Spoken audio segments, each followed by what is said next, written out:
Hi there, you're listening to Unnatural Selection, the show about newsy type stuff and things. My name is George. My name is Tom. And my name is Adam. And with our powers combined, we are Unnatural Selection. Make sure you visit us at our salubrious home on the web, unnaturalshow.com. We're not live streaming, we're just recording because I was too just many concurrent sessions, whatever that means. All of a sudden, I've got the same setup as I had 3 weeks ago, but all of a sudden now there's too many concurrent recording sessions. So if ASIO's watching this and that's why there's too many recording sessions, hi ASIO, I'll take a listener where I can get one. Yeah, they're just listening to you at all times, recording. There must be someone on podcast, like political podcast duty at ASIO, and that guy has got to be the saddest guy at ASIO. It's be like, sorry guys, I'm just doing my research and it's just listening to some fucking Hamish and Andy. Especially after their announcement of white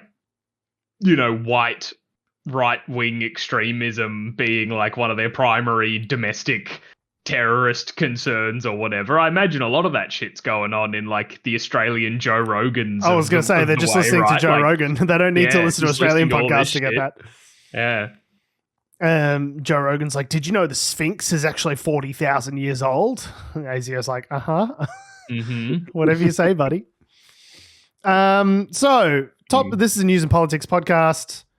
So we're going to start by talking about some politics news and then talk about some news politics. So, Chris Minns, Labor leader in New South Wales, has emerged victorious.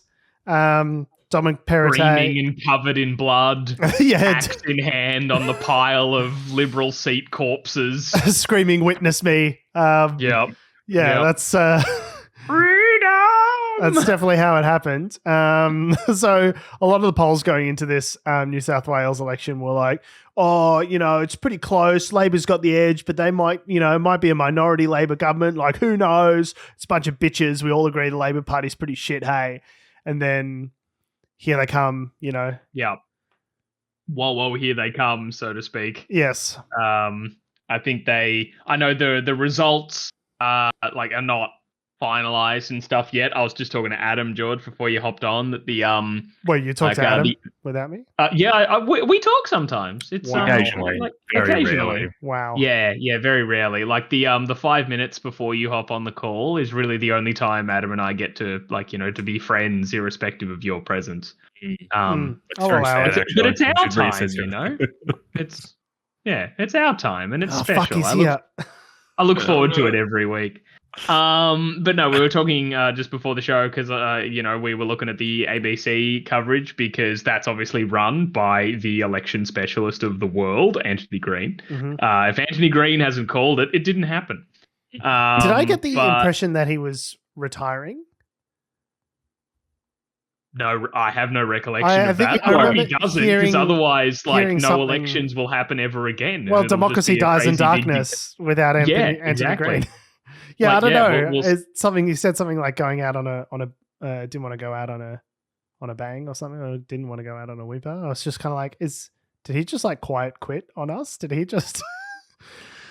What's going on there, Anthony? I have been warming up. Is it Casey Briggs? Oh yeah. With the big board. Since the American election, they've been sort of just throwing him into these things. The numbers man, Casey Briggs. Yes.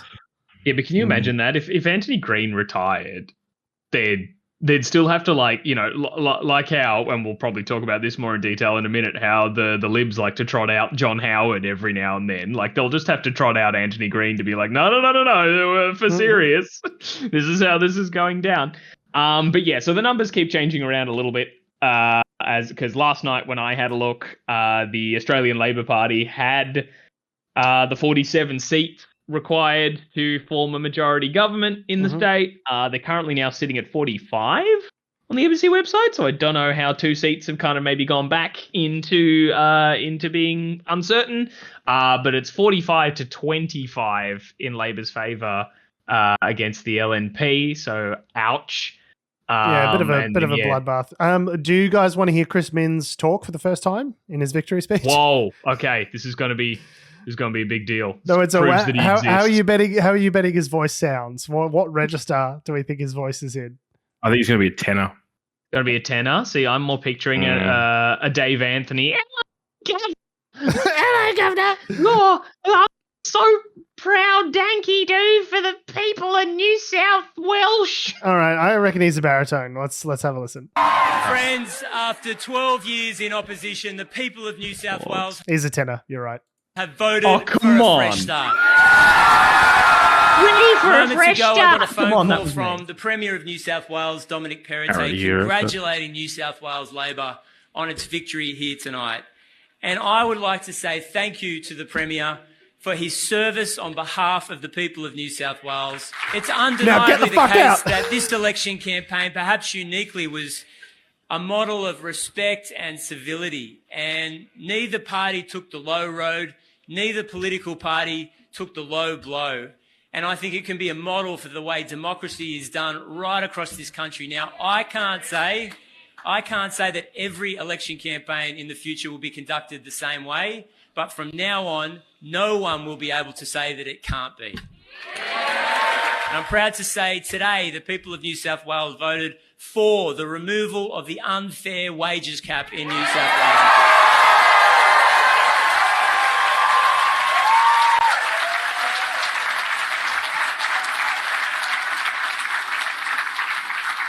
Friends, they voted for our nurses, our teachers. They voted for our paramedics and police. And there was a basic acknowledgement at the end of the day that during the COVID emergency, the people of New South Wales that work in our hospitals and our schools, in our emergency departments, put themselves second and the public first, and put their own safety and health to one side to look after the people of New South Wales.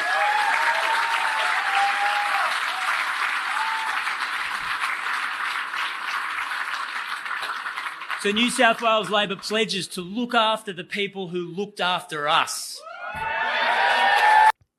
Yeah, so it's just kind of like bare minimum, like left of center politics. It's like, turns out if you give people what they want, they'll vote for you. I think I won the voice prediction. Yeah. I'm gonna claim that. Tenor is high. I mean, tenor is high. Yeah. 10 is high, but I'm going to claim that. That sounded like a bit of it. you, Governor kind of voice. Oh, the people of New South Wales have voted for a fresh start. No one took the low road. I reckon What you're talking about, Tom, is the tonality of his voice. So I was simply talking about the range. So look, you could say yes. I'll give you that one. You picked a little bit of both. You can just say that Chris Minns has range. It's fair. He has range, and he has his headshots are quite nice and lovely. I'm sure he can be a doctor and a tennis player and those kind of pictures. So for those people who have been living under a rock for the last 6 months while this election campaign's been going, like myself, because I had never heard of this guy before 12 hours ago. Yeah, I was I was kind of like half joking when I say hearing his voice for the first time, but I know for sure for a good portion of our listeners, they will be hearing his voice for the first time. I only heard it like a week ago in the ramp up to the election. That was the first time I had heard his voice. And I think yesterday we were having a chat being like, oh, the New South Wales Labor guy won. What was his name? And my stab in the dark was David Mitt. I mean, not bad. Chris Mitt. Not too bad. So a little bit about him. He's an MP in New South Wales Parliament since 2015. That was a close call. He blew this story wide open. I thought he was a carny. Since traveling salesman is what I had my bets on. It's good that he's an MP because then that means it can be the premier. So yeah, that's how it works. He used to be a city councillor in Hurstville. And tried to have a stab at the top job in 2018 following the resignation of opposition leader Luke Foley. Decisive loss at that point to Michael Daly. And he had another tilt at 2019, was defeated then. And then he had a third crack. He was elected unopposed in 2021. Unopposed. Default. Yep. And that's also, it's like in the English language. They've had 3-4 terms of Liberal government. It's just like he basically won this election on a default as well. It's just everyone was like we can't vote for the Liberals again. Like we can't. Yeah. We want to. Don't get me wrong. I absolutely love neoliberalism, but it just seems like obviously not a good idea at this point. I think we need to vote for the other one. What's his name? David Marr. David Mins. David Marr. David Marr, the writer. So do we think this election was less about, I mean, they're both leaders have said, it was about a battle of ideas. I'm like, I don't know if it was, Dominic. I think it was just people wasn't so much of the fact battle, that, you have Gladys Berejiklian quitting and being hauled in front of ICAC. Disgrace. You have Barilaro quitting and getting hauled in front of ICAC. Oh, God, don't you love the Friendly Geordies video that he put out about a week ago, just kind of roasting him, just playing clips of Barilaro.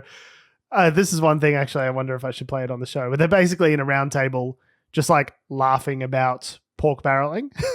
just like literally like the cartoon villains they are somewhere. It's an audio recording. I have to play it for you. But yeah, sorry, go on. So what else was the election about? Well, apparently, I mean, this is the thing, because I think that, also over the COVID period, and this is why there is a slide to Labor, is that everyone's just gotten sick of all the weird, liberal, corrupt things that are happening, whether it be at a federal level or whether that be at a state level. As Tom, I'm not sure if you've pointed it out now or before the show, I can't remember which sequence this happened in.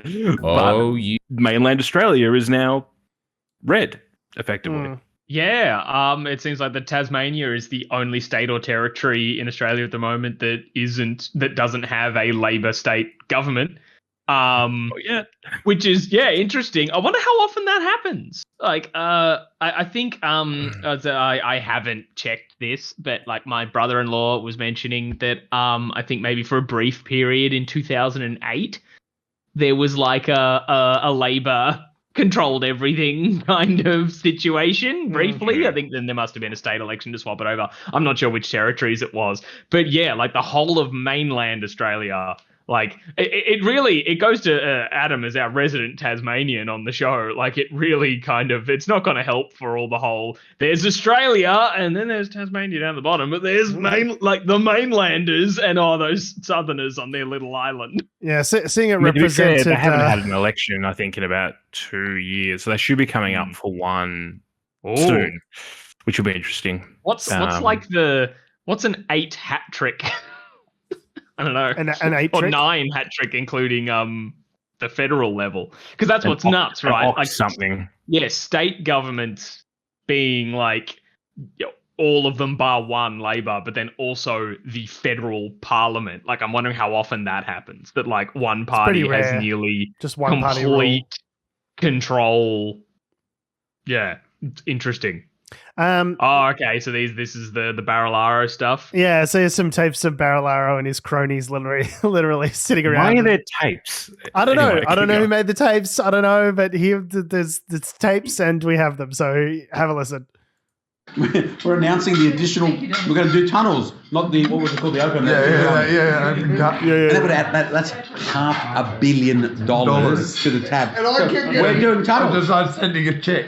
You know why I didn't mind that? Because the state only had to come up with 20%. The others is the feds. I get phone calls from Michael McCormick saying, I got to go back to the ERC on this. But the beauty was they were going to a federal election afterwards. ERC is the Expenditure Review Committee. It's basically like where you go to when you've spent a bunch of money and they're like, can you please explain what happened with all of this money? Can you please explain how this is not a pork barrel? Yeah. Anyway, let's keep listening. We needed it anyway, so we saved their ass. But you know what? With all the investment in infrastructure. I'm glad you call it an investment, not pork barreling. I do appreciate that. As of course, pork barrelaro. Unbelievable. We'll end up exploiting our engineers overseas. I went there, and then it was like, okay, we're going to fund $25 million. Siobhan, can you fund $25 million? And Paul Toolsoff was going, we've got to fix and touch your... No, just need a $25 million blanket check. Is it, Paul? It's majority government. Okay. Yes. Okay. Treasurer. Hey, Perrottate, $25 million. Oh, well, I got you. 42 million for Muswellbrook Hospital, 11 million for Singleton. There's some little bloody rarest Vesha, Cayuga, or whatever, and then 650,000. Oh, God. You don't. Yeah. And you know what? We'll get into Scone this week. We're going to give them some money for their roads, another $20 million. So, you know what? You're not done yet, then? Oh, God, no. It's 5 days. Oh, there's some. I'm going to give the guy that, the guy that runs Rock. This is like the 12 days of Christmas. Black Rock. Yeah, Black Rock. So the Aboriginal Land Council want to build this big facility. I'm going to give them $4 million too. Why not? Why not? Why Mate, not? They are good. Why not? You can have it all in New South Wales. You can have it all. Yeah, exactly. How not? You can have it all in New Jesus. South Wales. Sorry. You can have it all. He called himself Pork Barrelaro. Barrelaro. Yeah. Yeah, referencing Guys, Friendly Geordie's guys. video where he made fun of him calling him Pork Barrelaro. He called himself though Pork Barrelaro. Yeah, He said it. he said the thing. Yeah. But yeah, just the way they're like crazily, just like openly talking about like, oh yeah, Perrottet, give us 25 million, you prick. Like, it's just like, Yeah, give us money to give to like blank a specific constituency for votes. yeah. But do we think this election then was about the conversation that was just had? Yeah, I think Potentially. Chris Minns could have been like a little doll with pins sticking out of it in the shape of Don Perrottet, and he still would have won. Like, it's great. They're like, there was a big thing about not wanting to privatize.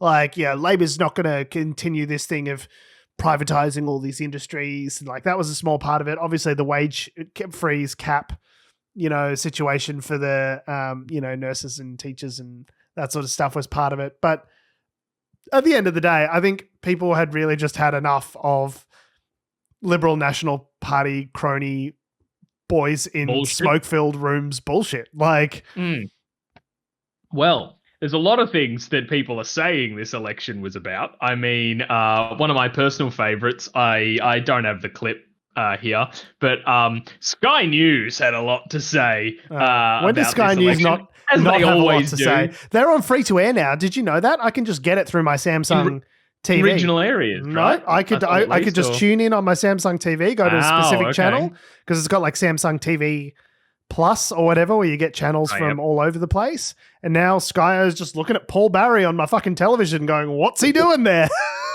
What are you doing on my TV? Not Paul Barry. Not Paul Murray. Paul Barry's ABC. Paul Murray. Yeah, Paul Murray. Paul Murray. Paul Barry, I love. Paul Barry's always on my TV.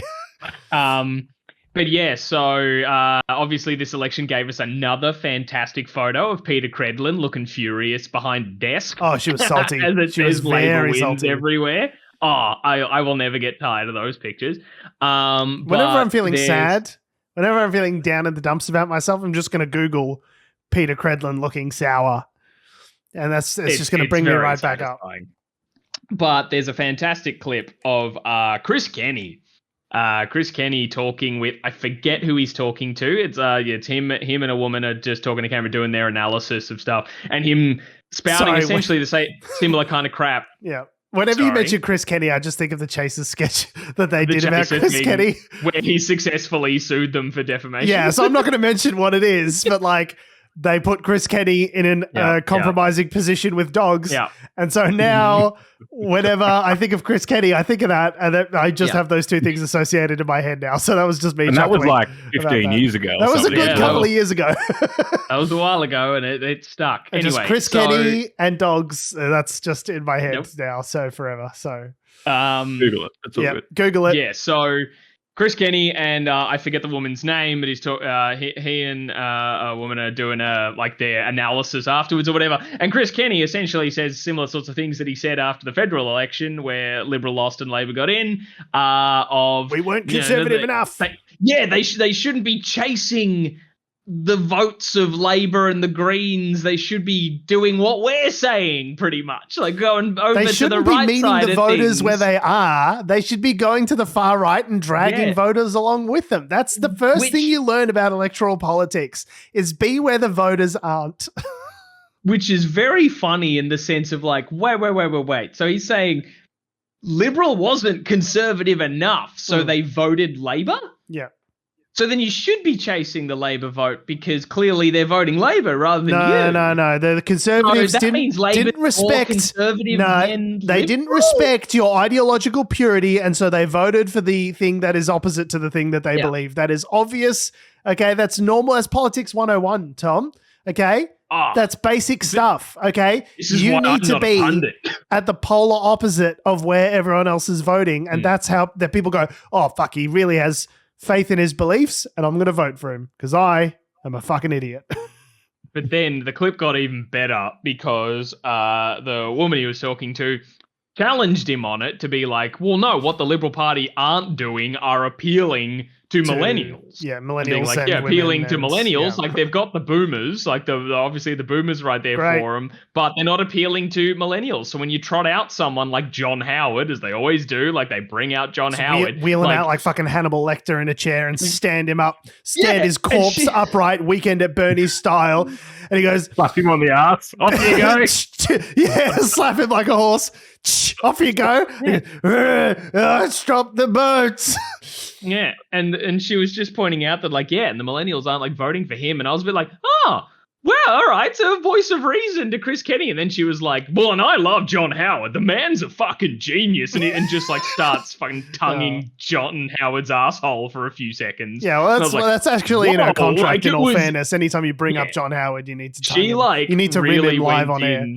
Yeah, she really went in. It's kind of like all the people who talked about Trump, right? Who just had to kind of be like, oh, well, and then, of course, the supreme overlord and genius of all, but also blah. But then Chris Kenny was like, no, the boomers also kind of screwed this because they all voted for One Nation. And I'm like, I don't know, just Chris Kenny just lost his brain.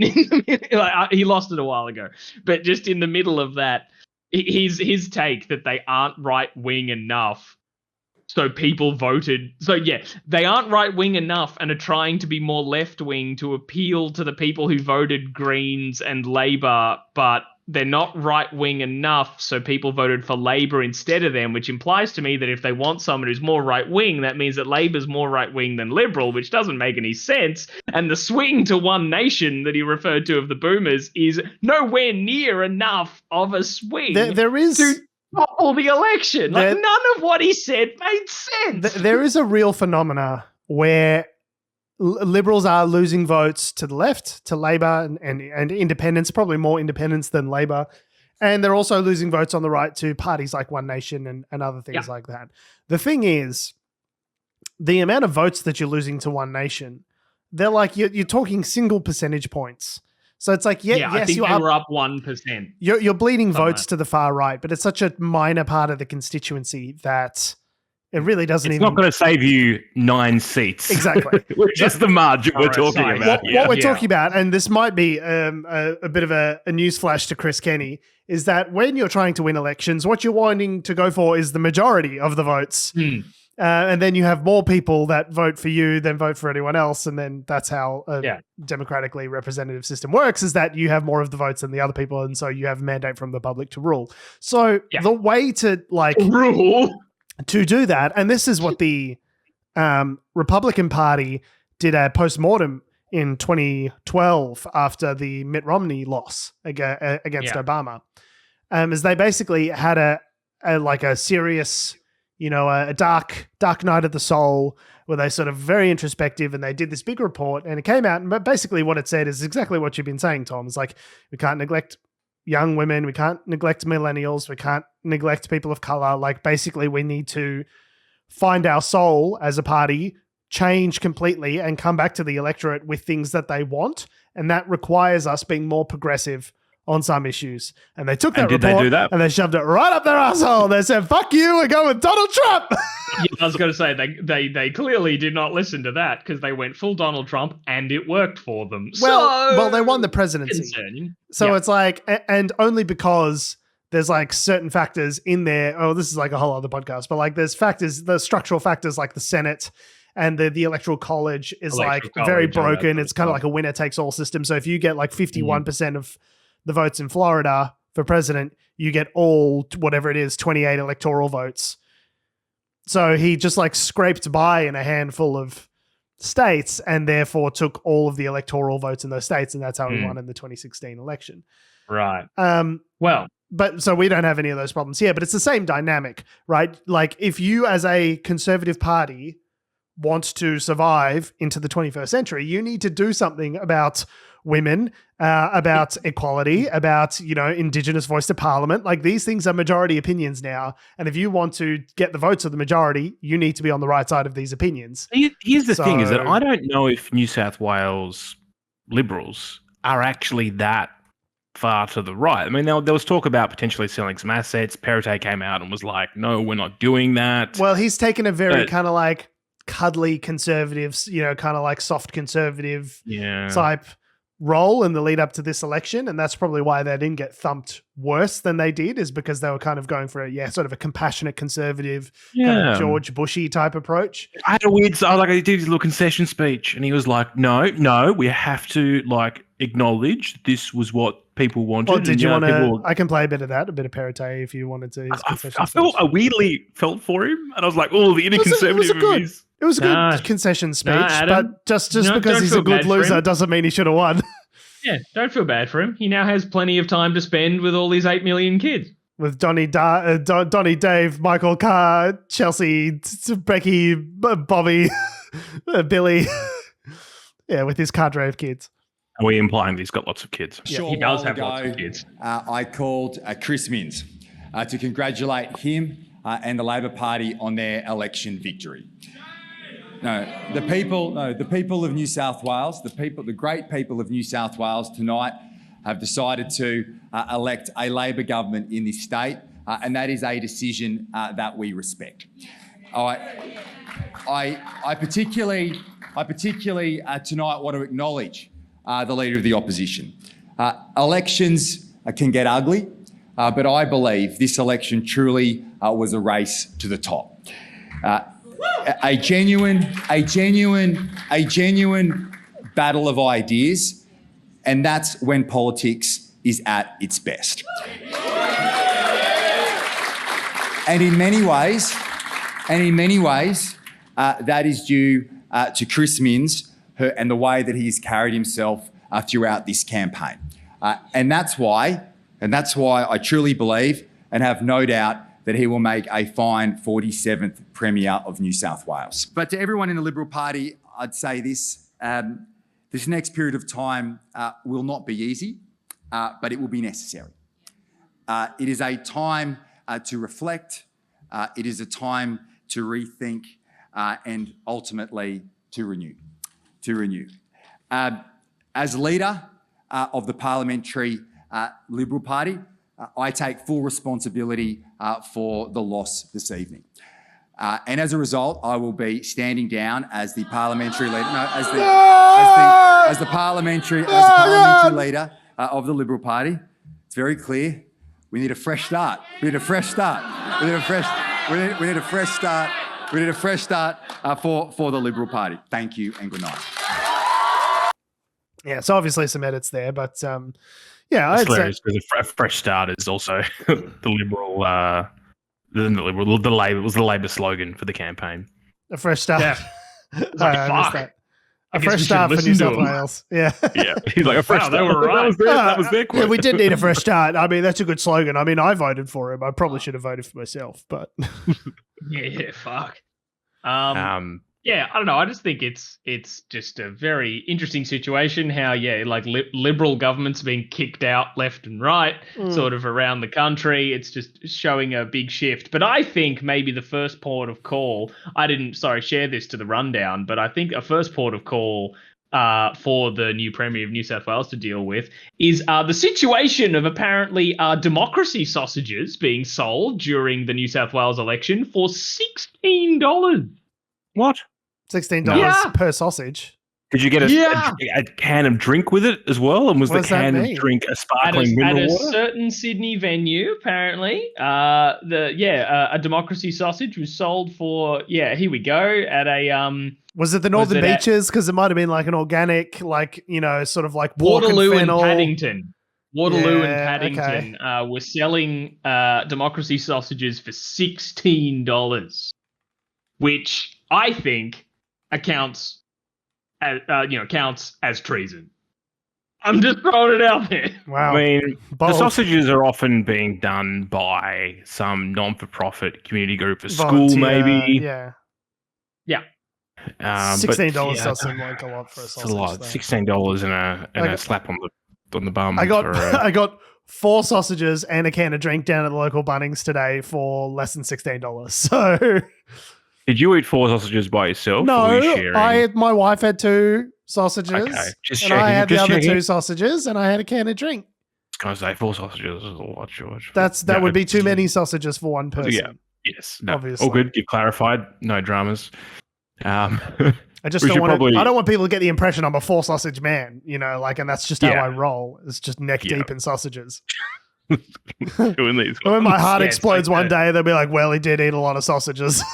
And George just being in everything everywhere all at once world with everyone with sausage hands. Yeah. Mm. Well, I was the yeah. guy without fingers because I ate all my sausage fingers. Mm.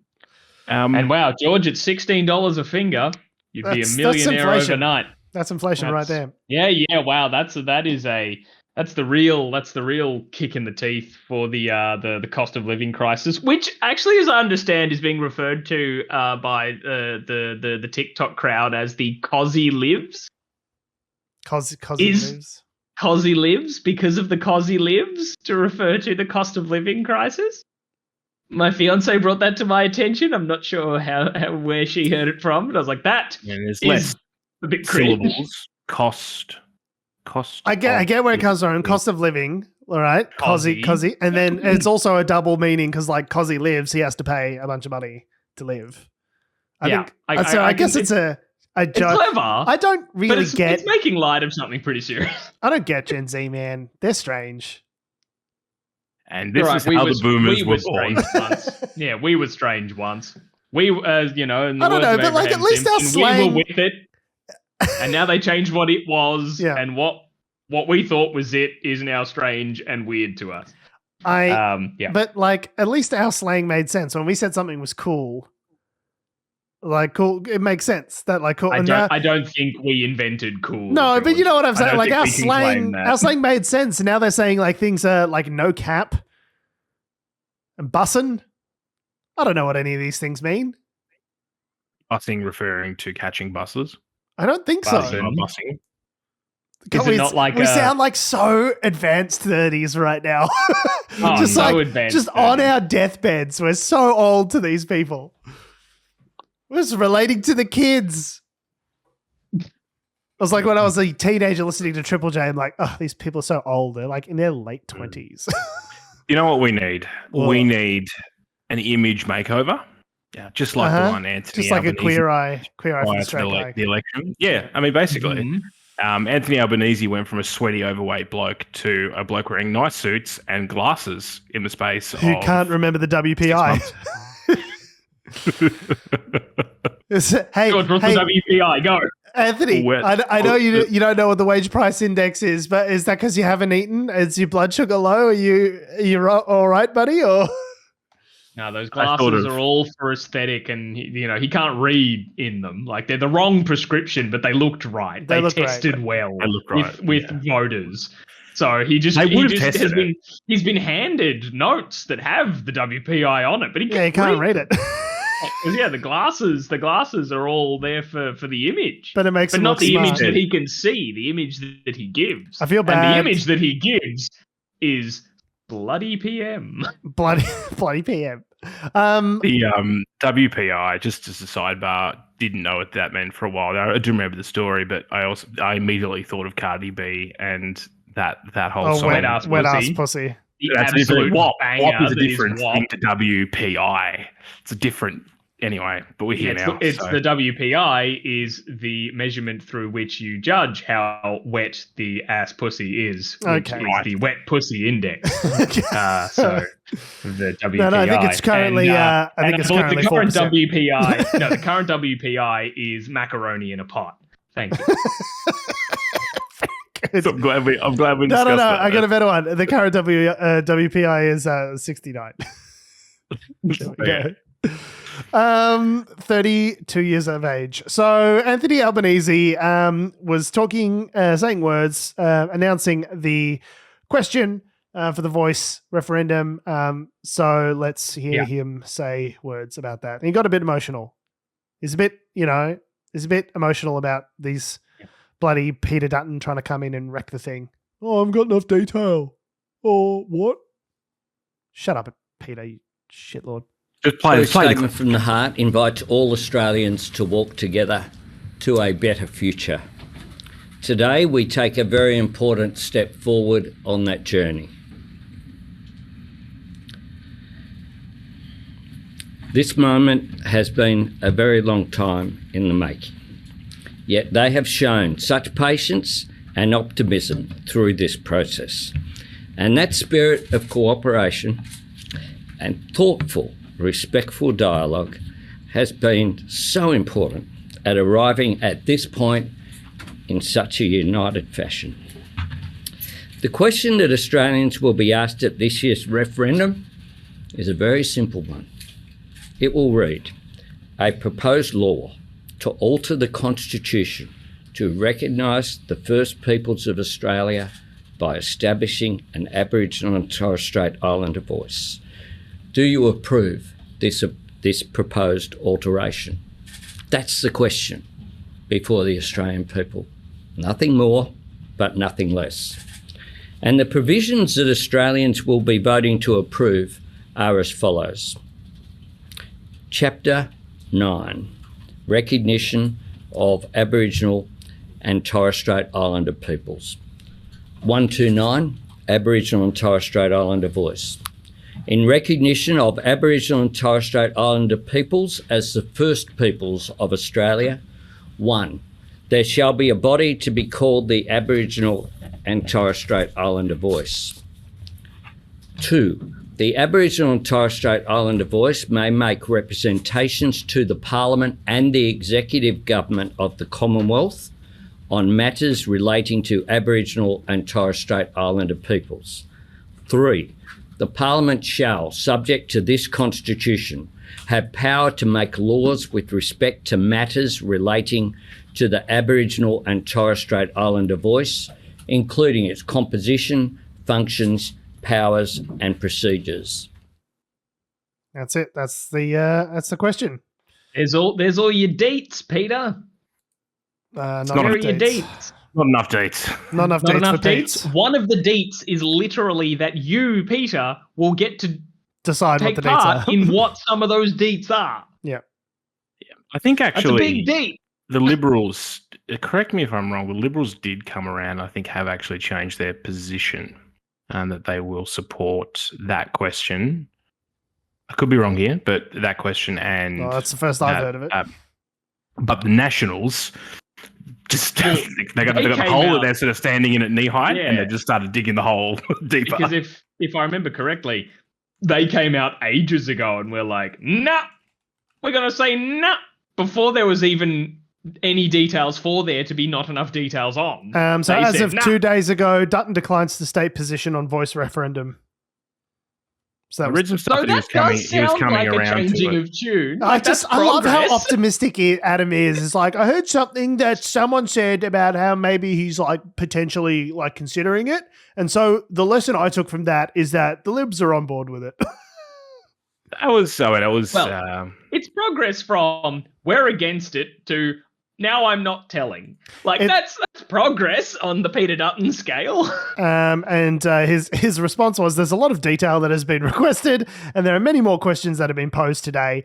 Peter Dutton told reporters in Canberra on Thursday after the wording of the Indigenous Voice to Parliament referendum question was announced. So I don't know where you got that from, Adam. That was just a thing. That was earlier. That was just maybe fucking before, wishful I don't know. thinking that you're just like trying to give everyone the benefit of the fucking doubt. Hey.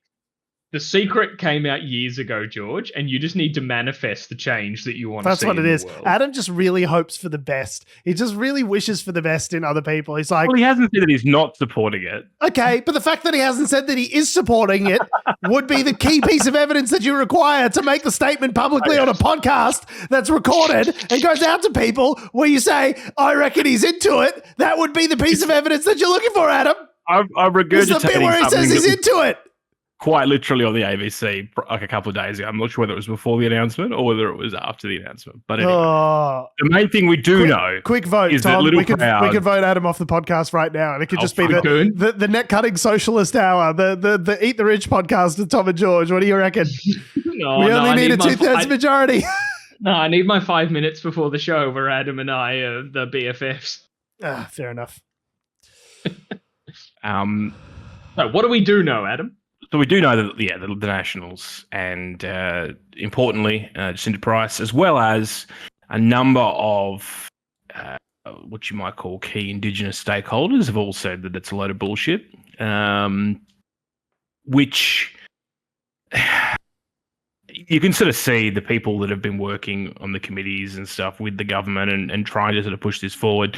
Whenever someone asks them about it, they're sort of like, gritting their teeth about it, not wanting to disparage their opinions of people that are perhaps within the same community, but also frustrated that there's not, more sort of understanding around it.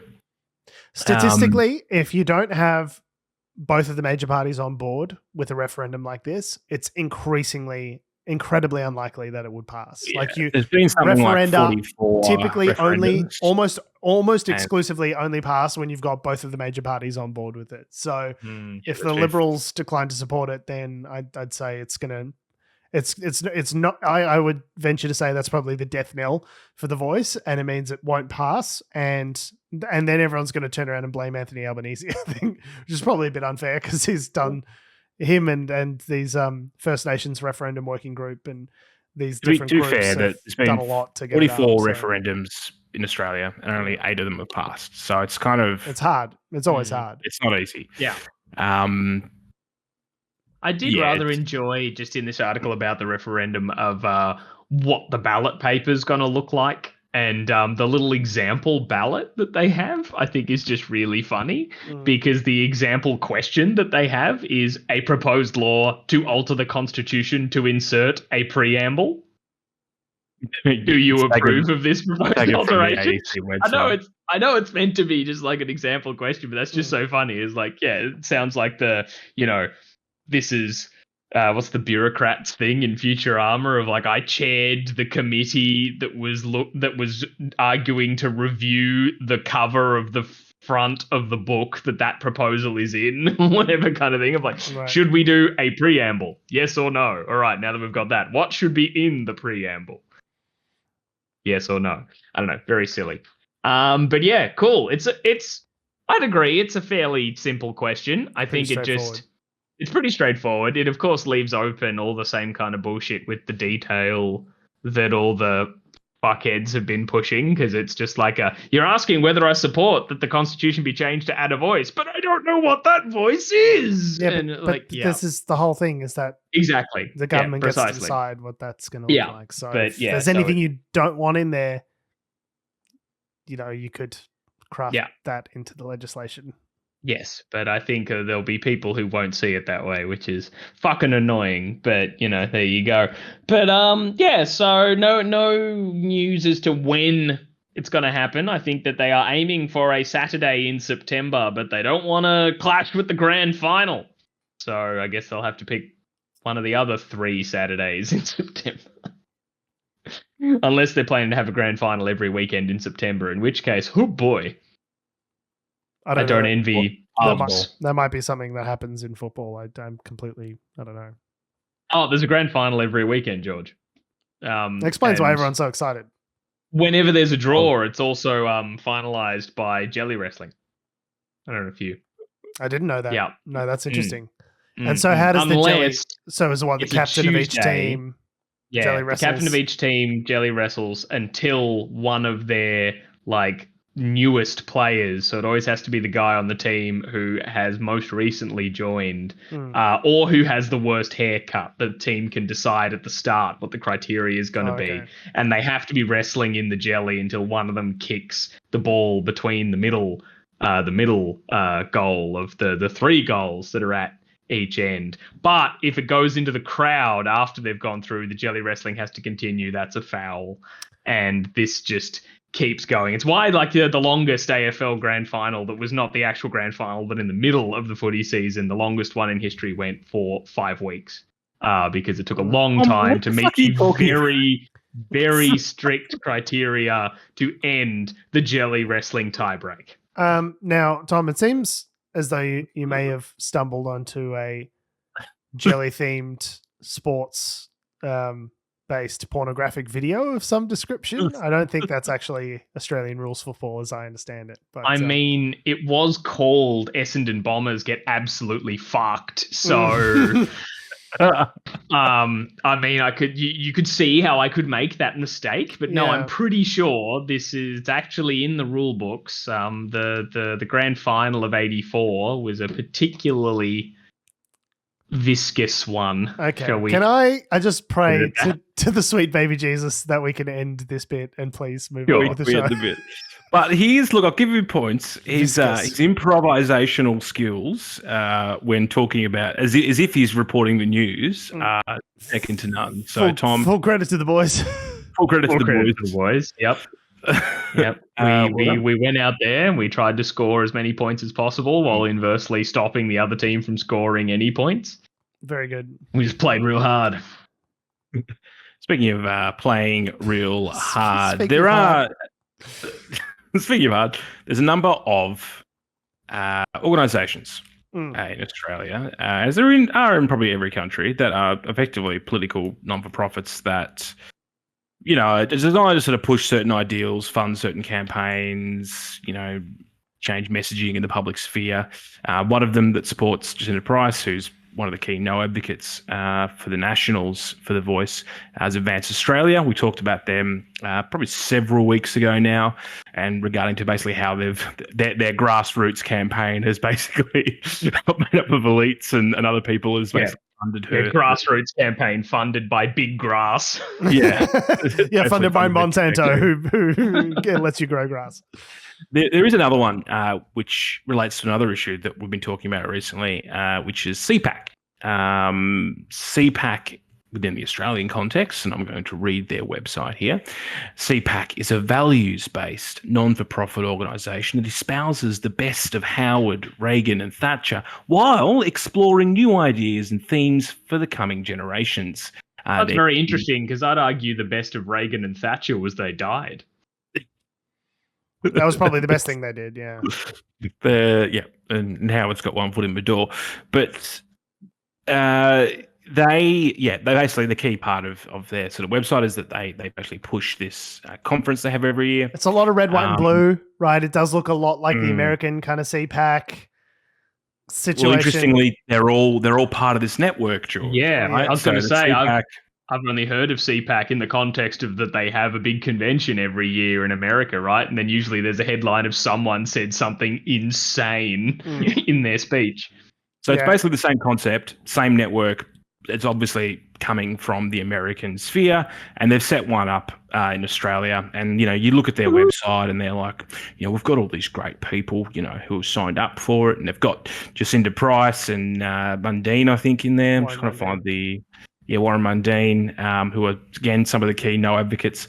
They are advocating for a no voice. They're obviously funding, aspects towards the no campaign. And the other thing that they have done very recently, which comes back to the centerpiece of what we've been talking about, is they funded Posie Parker to come to Australia, and I'm assuming New Zealand as well, to her batshit crazy speaking tour. So did we talk about Posie Parker last? Yes, because the trans... Yeah, we did, yes. The Nazis at the rally. The Nazis. Yeah. We talked about how the Nazis rocked up and were like, hey, us too. And they were like, woohoo, come join us. Wait, we're not... Yeah, we're not with those Nazis. The Nazis we welcomed with open arms. We're not with them. I thought it was just a Melbourne thing, but no.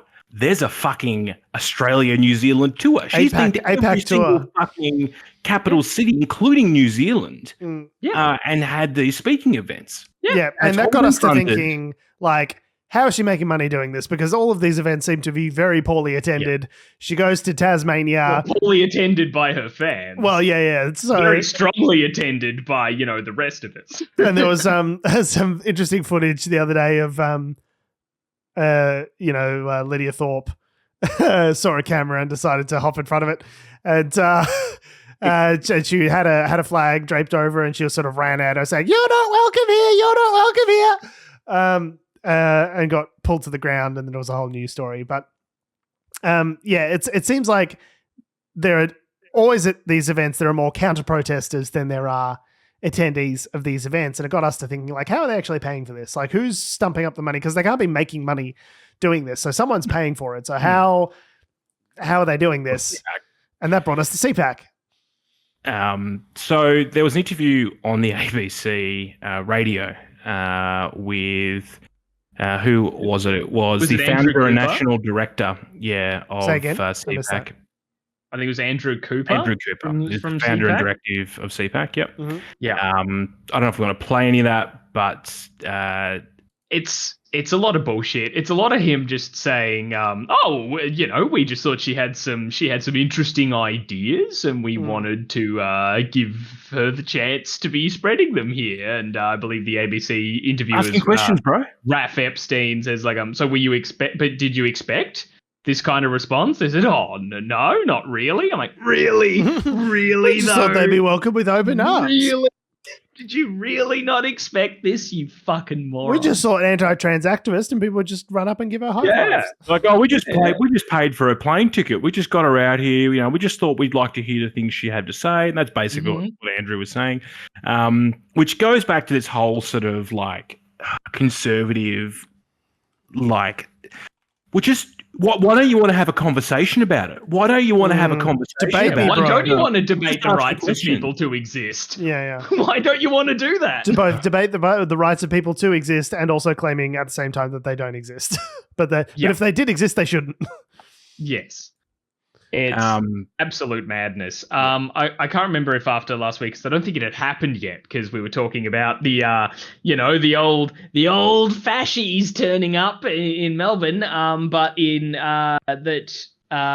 what's her face visited Hobart and was booed so heavily that you couldn't hear a word she said into her microphone, which was delicious. And she said that Hobart was the worst place she's ever visited. It was such a fiasco. Like, such a fiasco. Just screaming no, you couldn't hear anything that she was saying. It's only because you on the videos that she's mic'd up that you can actually hear what she's saying. But I saw some of the videos where they cut to her speaking and then they cut to the crowd view of like what they could hear, and you could just hear nothing of what she's saying, like, because everyone's just jeering at her and laughing. It's so funny. And there was just like a group of maybe 10 people who were on the other side, on her side of the police line, who were there to attend to listen to what she had to say, and then this sea of people that were just so loudly going "Boo!" you couldn't hear a word. But yeah, if I was a Hobart native, I'd wear that as a badge of honor that I was in the worst place she'd ever gone. When they want to, like Josh was like, people don't protest in Hobart. I'm like, but when they do, oh boy, they will chain themselves to the digger, and you're not getting them out of there.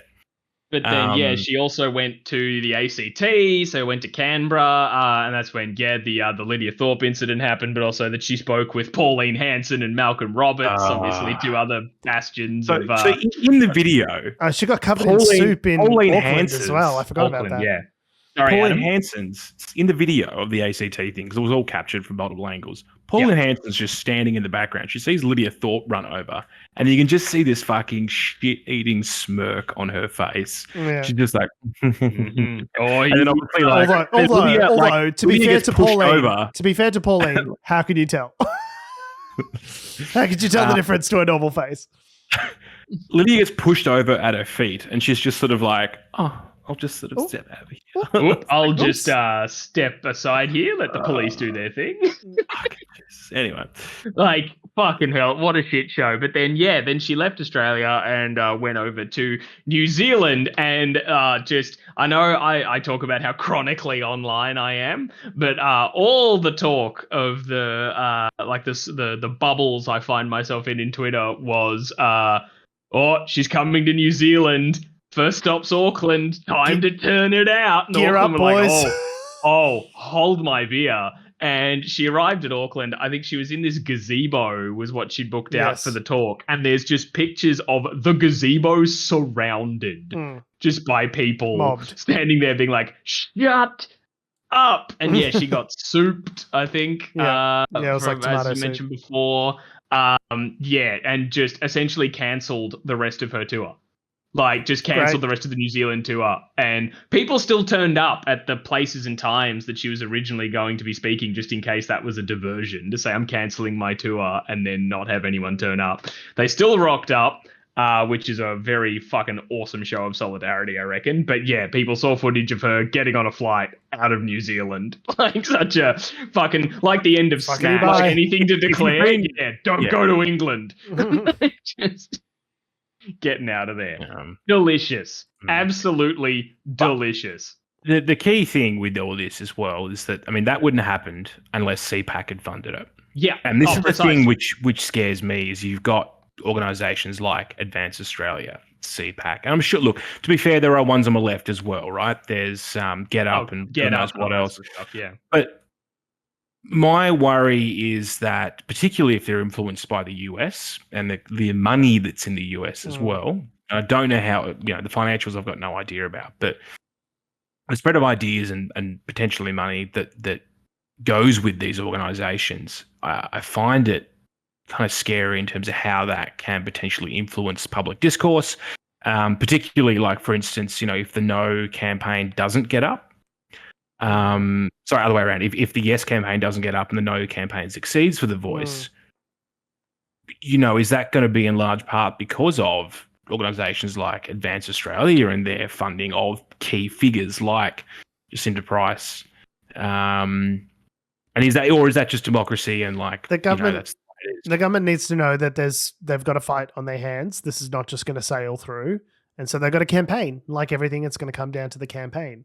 I worry that, all of these moneyed interests have made it so we're so polarized that everything becomes a 50-50, 51-49 kind of horse race. And if it does become that, then, there's no chance that the Voice is going to get passed. But you just got to fight like hell.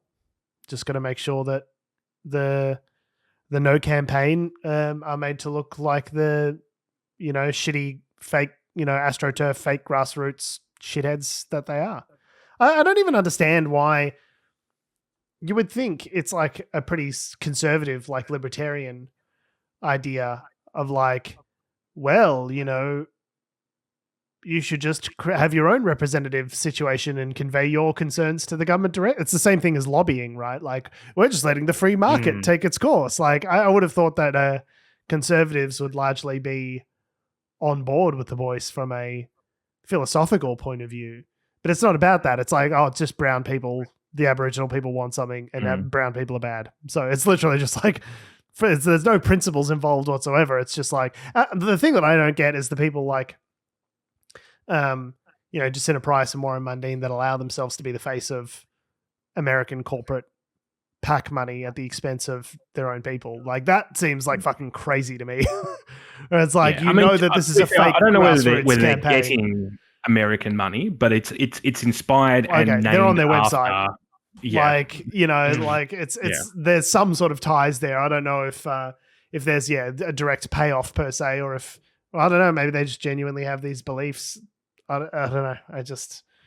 It's weird. It's very weird. It's pretty fucking. It definitely seems like we're deliberately seeking out Aboriginal faces to put on CPAC to make this look like it's like not a racist thing. Yeah, it's like grassroots. Oh, I reckon it's from the community. That's 100% the optics of it, right? Yeah. So. Yeah. Also, I just think one of the most egregious things I see on this CPAC website is that in the bio little spiel for Andrew Cooper, the founder, director, person we were talking about before, is that he is the president of a non-profit do tank rather than a think tank, I believe is the point. No, we don't think about stuff, we do stuff. It's a do tank. What does he do? It invests in people, projects, and causes that expand liberty. That's a think tank. Sounds like a think tank to me, but no, they're a do tank. They're different. Doing stuff. We don't think, we just do, which doesn't sound like a positive to me, that you just like, do the thing, don't even think about it. Give nukes to children, and we did it. Do you want to hear why CPAC says to say no to the Indigenous Voice to Parliament? You can sign the petition. Sure. Is it particularly amusing, or are we just going to be spreading propaganda? No, well, like the thing. Well, no, we'll contextualize it. I think our audience is smart enough to just not hear, just cherry pick the 5 words that we say from the CPAC website and just be activated like a Manchurian candidate. George, execute from Order our vast 66 years of hanging out together that I think our audience are a bunch of fucking morons. Go on. Like and share, like and subscribe. Comedy joke. 5 stars on iTunes if you could. So 5 reasons why Australia needs to say no to the voice. Number 1, it'll exacerbate racial division and undo decades of work on reconciliation. How or why is not specified. Number 2, it's undemocratic and vague, and politicians will be making decisions for Indigenous Australia without consultation, which is literally the exact opposite of what the voice is. One bureaucratically appointed voice. This is establishing the consultation as this is what possibility. We're doing. Yeah, one bureaucratically appointed voice cannot possibly represent an entire group of people. That's maybe a fair criticism. Well, not going to represent any entire group of people, but maybe if you have you're kind of arguing against the idea of peak bodies there and representation. Are they presenting this as like a fair criticism sandwich? Like they've just got one in the middle there, but the others around it are all batshit stupid. Representatives of the voice may hold veto powers over government decision-making, which is just straight up false. That is definitely not going to be put in the legislation. I can guarantee that. Yeah, that is unless the parliament, when they are drafting the legislation, decide to make that part of it and it passes. But that's not what we're talking about. And number 5, it will become a political weapon used for point scoring and dividing opinion rather than bringing people together, which on that score is unbelievably true because it's being done by our CPAC right now. Yeah. Like literally the thing we are just now doing, that'll happen. Amazing. The other thing I find very interesting is they say one bureaucratically appointed voice cannot possibly represent an entire group of people. I'm like, isn't that government? Yeah, precisely. Democracy is the federal parliament is a representative of, I guess, the majority view, not 100%. Like that's an oversimplification of how like voting works, but yeah, no duh. Yeah, it's anyway, gross. gross. And they're trying to dress it up as though it's just an abundance of concern for the Aboriginal community, which they don't give a fuck about. Like it's only in the effort to empower them that's scared them that they're putting this whole campaign together. It's like I don't see them rallying around the Aboriginal community, like taking resources and food and money to those communities. Like as soon as this referendum is done, they'll be like, okay, see ya. I can't imagine, CPAC's taking the donations they're getting and giving it to non-for-profits in Alice Springs. And look, to be fair, the situation in the Northern Territory right now, whether it be through homelessness, the violence in Alice Springs, there are serious issues there. But the voice isn't the answer to those issues. Voice is I think for Linda Burney to say that it was really fucking dumb and wrong-headed. Like you shouldn't be correlating these two things together. See, she did a dumb thing. She did a dumb one. I mean, it might help in the long term in terms of, the policies and legislation that is formed around, being able to help Indigenous communities. Yeah, maybe if you've got Indigenous people having a direct say, then that helps. Yeah. But if there's a body that is more representation is more good for them, it would be great. Like how that's set up is what's then going to be discussed. But I don't know. I can't tell anybody how that should be. But as long as if Indigenous communities are happy with it, that's what I want. You tell me what is good. Like, that's just how, fucking hell. Like, that's so dumb. Yeah, it's not ideal. Tom, I love your angsty sigh because the next story, it's only going to get better or worse, really? Depending on which way the angsty sigh, which way you look at it. But Putin's going to chuck nukes in Belarus for fun. You mean Russia's going to bomb Belarus? No, they're going to put the nukes there. Oh, right. To shoot from that country.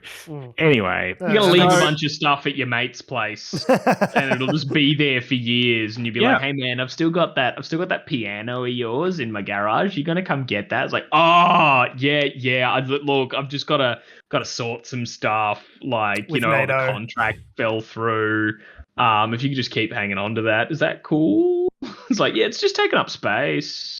We're gonna be moving soon. Like, This is no, a nuclear weapon. Think of all those good times we had together. Come on, hang on to my nukes. To be fair, that's kind of what happened at the end of the Soviet Union. So why this is significant is when the Soviet Union collapsed in the early 90s, there was an agreement. Well, no, sorry, back a step. When the Soviet Union collapsed, basically there were 4 countries that had the old Soviet nukes. There was Belarus, Ukraine, I think Kazakhstan had some nukes. There was all these nukes floating around. And then Russia basically said, hey guys, why don't you give us the nukes back? Give us your nukes, and we promise we will never invade you. We'll promise we'll never invade you. We'll protect you. Also, you can't look after the nukes. Just give us the nukes back. And all those countries went, yep, sure. So in 1992, they gave all the nukes back to Russia. And that's been an agreement since, that Russia would not station nuclear weapons outside of its borders since then. Now, to be fair, the US has nukes floating around all over the world. They've got nukes, in different countries. I don't know which ones, but, and they've also got, bombs. What, Adam? You don't have access to classified material as to the locations to specific US nuclear silos? They're public, aren't they? You can find which them. countries, have been asked. Well, yeah, of course you can find them. I could send a giant balloon over wherever I want to find a giant Chinese balloon. For scientific observation. For science and weather. Science balloon. And so, obviously, with the war in Ukraine, there's been a lot of rhetoric, and it's ramping up recently. The US is talking about giving depleted uranium rounds to tanks, which Russia was like, "Oh, see, you're escalating the nuclear aspect." Like, no, depleted uranium rounds aren't nuclear weapons. Explain what's a depleted uranium round. A depleted uranium round is a tank round that shoots out of a tank that's designed to mince through armor. Basically, it's like shooting an armor-piercing tank. An armor-piercing tank round, but there are some risks with them in terms of how you dispose them, and if the crew's handling them lots and lots, it can be hazardous to your health. So obviously, it's not uranium that could set off a nuclear bomb. It's totally not. No. Uranium. Yeah. It's literally degraded uranium that's like a steel bullet that shoots through armor. So basically, Moscow then has just said, "Well, you've got the word uranium in it, so we're going to escalate this whole thing." And now they're basically saying, I heard uranium, so yeah, uranium. That's our secret word of the day. So as part of a way to both placate the domestic audience as well as put some pressure on NATO, Russia has decided they're going to put nukes in Belarus, which is, I guess, one country above Ukraine, to the left of Russia, which basically puts to the northwest. I think is what he's trying to say there, ladies and gentlemen. Of Russia. I knew where it was. It's above Ukraine. No, it's to not, the left I of know, Russia. but that's not directions. You can't say up and left. Oh, whatever. Look at a map. Excuse me. I knew where the country was based on what he said. I think those are acceptable directions. All right. I'm not going to argue this point. I mean, you're wrong, but I'm not going to argue it. Okay. Thank you. That's all I ask. All right, Orient here, George Sipos. North and west, these are very basic directions. I'm not saying we need to get pop out the fucking compass and start calculating, start navigating by the stars. I'm just saying, we can master simple north, south, east, west directions for our listeners so they get some fucking idea of what we're talking about here. Right. Jesus to the left, which means west. No, that's perfect. Nailed it. Everyone understood. It basically puts nukes on the borders of Lithuania and those sort of countries. Which they love. Now, these are, quote, tactical nuclear weapons, battlefield nuclear weapons, which basically means they're not going to destroy a little baby nukes. Who's a little baby? Who's a little baby I do love nuke? my non-tactical nukes, like my useless nukes, my nukes that just... Oh, fuck. What do you do with yourself? There's no tactical use for these whatsoever. He's basically just the lazy son that's turned 24, still living at home, living on the couch, not studying, not doing anything, and you're just going to get out of here, get a job. You lazy Set it nuke. off in a major city. That's fun. So these tactical nukes are much smaller, and they're meant to be used in I suppose tactically on the battlefield to take out maybe like an armory or some sort of like when a conventional explosion would be nowhere near big enough to do the thing that you're looking to do, but you're obviously not trying to do like a Hiroshima or anything. They're much smaller. Yeah, than that. you just they're want not to going to destroy a sniff through city, nuke. but for instance, the long columns of Russian vehicles, as an example, that's a big target you can hit it with and take out lots of things at once. Yeah. So tactically speaking, though, it also doesn't really matter that they're in Belarus. Like you could shoot them from Russia, and it wouldn't. Like, there's no regardless, doesn't actually matter. Doesn't give them any extra range. It's just it's a political point scoring thing to put pressure on NATO. So it is kind of concerning because it's like, hey, the fundamental. And they've also, by the way, we don't know if we talked about this. They pulled out of the nuclear arms treaty a couple of months ago. Okay, checks out. Yeah, I don't want to say that we're at another Cold War, but I mean, it's kind of a Cold War that's it's very very hot war. Well, it's a hot war insofar as that Ukraine is basically now a proxy war between the East and West. Yeah. And there's nukes floating around for fun. For fun and profit. Yeah, Kojima really predicted the future, didn't he? This is all part of video game series. Metal Gear Solid was all about proxy wars and nuclear nukes proliferation and all that sort of stuff. I think you got the big mechs wrong. The big mechs with the nukes in them. I think that was probably give not it time. Correct. I think give it time. But then also, Death Stranding was about how everyone isolated themselves in bunkers and the postman was king. And so I think, he really predicted the future. Man knows. And he predicted Twitter. Like 7 years before it happened. Kojima's a prophet, I think is what we're saying. So it is weird that his games are so misogynistic, though, for being a prophet. And the girl can't talk, and she can only breathe through her skin, so that's why she's wearing a thong. It's like, okay, all right, Kojima. And she's named Quiet. Yeah, she's and her name is Shut the Fuck Up. Yeah, and the same with Death Stranding. It's like, oh, this woman who, if she takes off like whatever outfit she's in, she's quite old and frail. Her name is Fragile. Like, God damn. Get it? Kojima. Women are fragile. Do you get it? Fuck.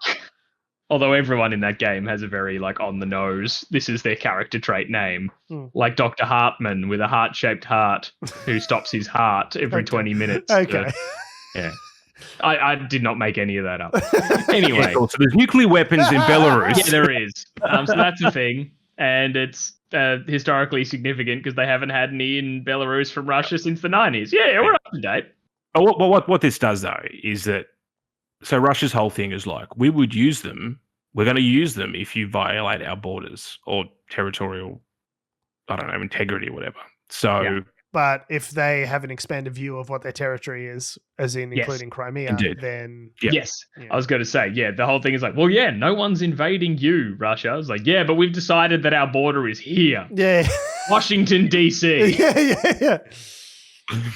So look, it turns out specifically this Starbucks. No, I'm saying I'm only going to come at you if you come at me. But I've decided that the edge of Russia is in Piccadilly Circus in London. Yeah. So technically, you're trespassing. There are lots of pigeons in Russia, and we don't like it now. Yeah, I'm just saying all of France. That's ours now. But all of France is now in Russia. So you are set, and the rubbish has not been taken out for weeks. So clean yourself up. You look fucking disgusting. That's fun. That they're just being like, yep, we're just bringing our nukes a little closer, and we're totally going to use them. That's not good news. We've also identified this island 90 miles off the coast of the United States called Cuba that might be a good place for us to host some nuclear missiles. I don't know if anyone's gamed that app before, but it might be a good way to put the screws to America as well. Yeah, they're not going to be looking there twice, right? Once, that's a mistake. Twice, that's just careless. Yeah. Yeah, well, they checked Cuba in the 60s, and they found the nukes, so they're not going to look there again. Yeah, they checked it out in the 60s. They won't look in Cuba again, so let's just put them back there. It's what you least expect. Yeah. Yeah, it's not good. No, this isn't great, is it? I would prefer for there not to be a nuclear war, if at all possible. I mean, if just a little nuke, though, George. Just a little nuclear even the little war. baby nukes, because it's like, it might be a tactical nuke. It's not like a Hiroshima or I mean, the nukes today are like many thousands of times more powerful than even those in Hiroshima and Nagasaki. But it would still poison vast swathes of territory for like thousands of years. Like, it's still not good to even little baby nukes. as fun as exciting as it might be to spice up your war, nukes are bad. Yeah, I thought one of the big things we took away from Chernobyl is that, the wind can just carry the death cloud to other places. So you can't just be like, oh, this bunker needs to be taken out by a small tactical nuke that a regular missile won't do. And no, it's just cool. It'll just be contained in this little spot, but then it'll just go pff, and just you're condemning give everyone cancer in a fucking kajillion mile radius. Communities and areas, you're basically just like taking them out of contention for human history. It's just like, this is just a place we don't go anymore. Tactical contained strikes and nukes do not seem to go hand in hand, from my understanding. And the other thing as well is that, of course, Russia uses a nuke here or there for a bit of fun. Then, what does the West do? I mean, they're probably going to use them back, and that's how you end up at nuclear winter, where it sort of steps up. Then we've blown up the world several times over, and I mean, we just got to get Ben Affleck in there, talk him down. We don't need Ben Affleck in there. Ben Affleck to talk them down. The son of Orpheus, Jack Ryan, but he's not a good Jack Ryan. I think the guy from The Office is a much better Jack Ryan. But Morgan Freeman was good in that, actually. I like a bit of Morgan Freeman. You do? Yeah, he's cool. Yeah, John. Does that bit on the phone where he gets the phone? They're like, the bomb is in Baltimore, and then he's looks around the stadium. And he's like, we're in Baltimore. Baltimore? That's where we are. The joke there is that Ben Affleck single-handedly talks down the Russians from doing a nuclear strike at the end of that film. Nice. It's good in the sense that you can see how it could very easily, quickly escalate between the two countries, and how both sides would be equally as sort of justified in their escalation based on what they know and the sort of the game theory of, well, if we do this, then they're going to do this, or we don't know if they're telling the truth when they say they're going to do this. So our only option is to sort of increase a little bit and see how they respond. And then the other side goes, oh, fuck, well, they've increased. Well, we got to increase to match them and, increase a little bit more so they know that we're not joking around. And it's like, and all of human history gets ended as a result of the end of that process. It's like, it's you can easily see how it could end up at that point. And it's very hard once the wheels are in motion to sort of tamp it down. There's another really, well, I wouldn't say really good, but there's an interesting film from the early 90s called By Dawn's Early Light, which is the same sort of thing. Someone in the Middle East sets off a nuclear missile, which then the Americans assume is the Russians. And then there's this whole thing. And then the Chinese fuck it up because they've got nukes. And at that point, the Chinese were allied with the US. And then anyway, there's this whole thing where it just gets out of hand because everyone's just game theorying it. And then in this film, all the nukes go off. Oh, right. And it becomes this sort of reaction of like, oh, we've nuked half the planet, but let's stop maybe halfway. Well, and that's always the argument. It's like, like Sam Harris talks about nukes a lot. On his podcast, and sort of the existential risk and sort of AI and other things. But yeah, nuclear war is one of the things he keeps coming back to. And it's like, the idea that, Joe Biden, if Russia decides to use their nukes and become like the greatest mass murderers in all of history, does Joe Biden, the idea that Joe Biden will then go, okay, well, I'm going to become the second most nefarious murderer in all of human history by launching I'm going to become the greatest. Yeah, I'm going to become the greatest murderer in history, but I did it in the name of freedom. Yeah, exactly. He did it first, so now I'm a good guy for doing it. Yeah, so it's like, I think anyone realistically faced that situation of like, oh, there's 3,000 nukes up in the air, your country is going to be decimated.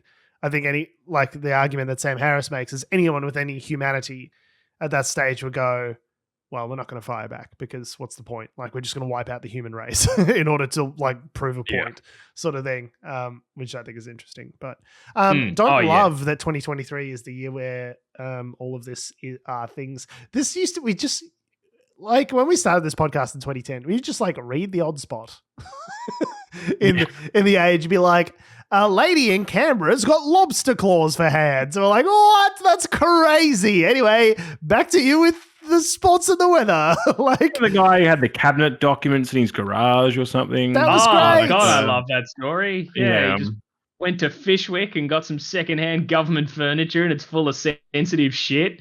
Fuck, I love that. That was a great story. Shops in Fishwick are dope. Why can't we have more stories like that? I just want like a story about like, this lady's got too many cats. And that was the news. I don't know. Is it because like the 2010s were just like a bit more chill as an era? I think we just weren't paying attention. I mean, you know, there was Howard and like bad stuff was happening, but I don't think it was like we weren't talking nuclear war. It was a carbon war tax. It was a carbon tax and stuff. Yeah, it's why like I was having this discussion the other day. I was talking about like, wow, like the crazy kind of historical moments that we've all like us as in people our age have lived through. Like that's pretty bananas. Like that's like really insane. Then I'm like, global financial crisis. Fucking yeah, sure. Like all sorts of crazy shit has happened in the last 20 years. Like yes, George. But think about our parents.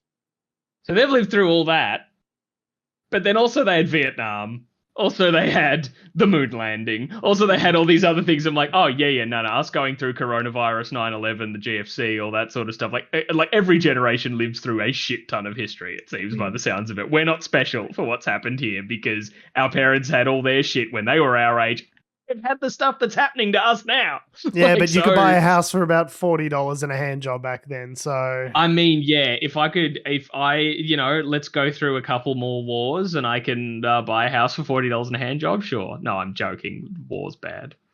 I still got that hand job though, right? Oh yeah. You got the house? yeah. Come over. You got the house? You got the stuff? Because I got $40 and a hand job here waiting for you, George. Yeah, you so if you got the stuff. Yeah. Yeah, if you got the stuff, I got your money. I have the penis. Is that which? Okay. On that note, we have been, we are, and we always will be Unnatural Selection. Make sure you visit us at our salubrious home on the web, unnaturalshow.com. Make sure you follow us on all the bullshit social media that do, or ever will exist at Unnatural Show. It's Facebook, Twitter, YouTube, Instagram, and motherfucking TikTok. Make sure we didn't even get to the TikTok hearings on Congress. Fuck, those they're funny though. Oh man, is TikTok Wi-Fi, George? Does TikTok connect to the Wi-Fi on my home internet? And the CEO is just like, I don't know how to explain this to you, but yes. Yeah, he was going like, yeah, yes, it does. If the user has turned on Wi-Fi on their phone to get to the TikTok. Yes, so yes, it is using your home Wi-Fi. It's like, so does that mean TikTok is the internet? Gotcha. Fucking insane. Make sure you follow us on. Make sure you follow me on Twitter and Instagram at George Tsipos. You can follow me on Twitter at Tom D Heath. And you can follow me down to the CPAC headquarters, where I'll be personally trying to do some fundraising for them. Oh, okay. I mean, you look the type, so if I go down there, it'll raise some eyebrows. But yeah, the vest, the t-shirt. Yeah, just tell them you're Lachlan Murdoch. Yeah, Lachlan Murdoch. Lachlan. George. Yeah, if you ask Robert Evans, Lachlan. Yeah, it's funny. Just I don't know. Trust me. He just trusts to call Lachlan. I don't know. Yeah, I don't know how you say your name, like Lachlan in an American accent, but Lachlan just sounded wrong. Lachlan. Yeah, it's like lock. So however you say lock. Lachlan. Okay. I don't know. Thanks for listening. No, George. 10 more minutes of this. I insist. And 10 more minutes. Thanks for listening, guys. I love your faces. We'll see you next week. Lachlan. I mean, they won't see us because the stream doesn't work ever anymore. Yeah, I don't know. Yeah, they'll never see us again. Like, we've put all this effort into looking pretty and no one will ever know. It's recorded. No one will ever know. Ever.